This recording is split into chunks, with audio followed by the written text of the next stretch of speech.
So did I get that right? People start from scratch here when they arrive at the conscription service. They never sat in a plane before, and after 1 year they are carrying aircraft.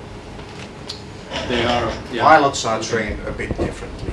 Of course, we have a reserve officer school in Air Force Academy which trains basic pilot training, and it lasts 1 year.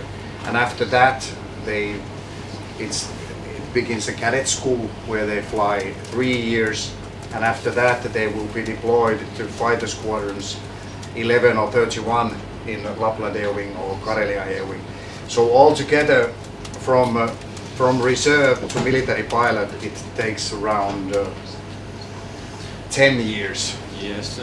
Approximately. But in other tasks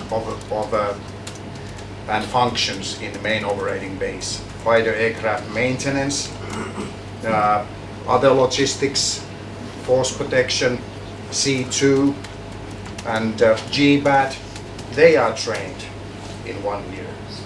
But like I said, it doesn't stop there. It kind of begins.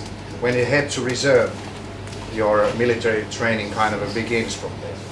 Then there is rehearsal trainings, like nowadays. There is some guys who have a bigger beard and longer hair. They are from reserve. Very easy to spot. But they are professionals also.